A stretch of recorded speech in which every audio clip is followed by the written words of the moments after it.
लिङ्गाष्टकम्।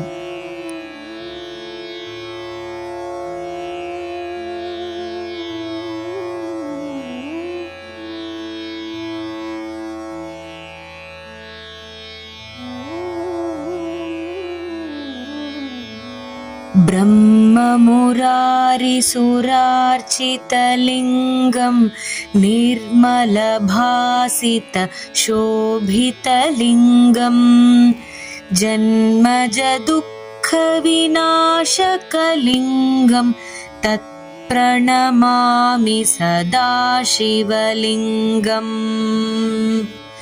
देवमुनिप्रवरार्चितलिङ्गं कामदहनकरुणाकरलिङ्गं रावणदर्पविनाशनलिङ्गं तत्प्रणमामि सदा शिवलिङ्गम्।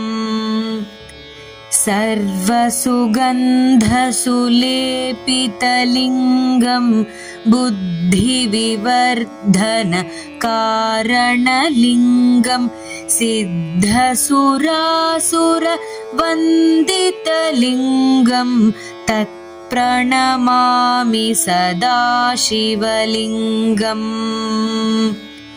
कनकमहामणिभूषितलिङ्गं फणिपतिवेष्टितशोभितलिङ्गं दक्षसुयज्ञविनाशनलिङ्गं तत्प्रणमामि सदा शिवलिङ्गम्। कुङ्कुमचन्दनलेपितलिङ्गं पङ्कजहार सुशोभितलिङ्गं सञ्चितपापविनाशनलिङ्गं तत्प्रणमामि सदा शिवलिङ्गम्। देवगणार्चितसेवितलिङ्गं भावैर्भक्तिभिरेवचलिङ्गं दिनकरकोटिप्रभाकरलिङ्गं तत्प्रणमामि सदा शिवलिङ्गम्।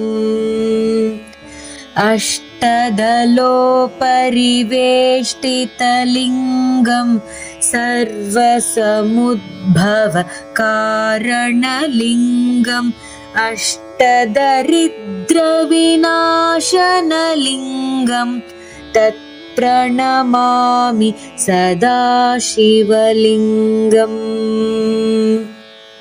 सुरगुरुसुरवरपूजितलिङ्गं सुरवनपुष्पसदार्चितलिङ्गं परात्परं परमात्मकलिङ्गं तत्प्रणमामि सदा शिवलिङ्गम्।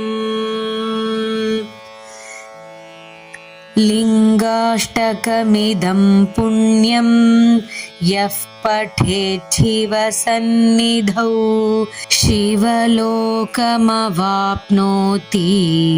शिवेन सह मोदते। हरि ओम्।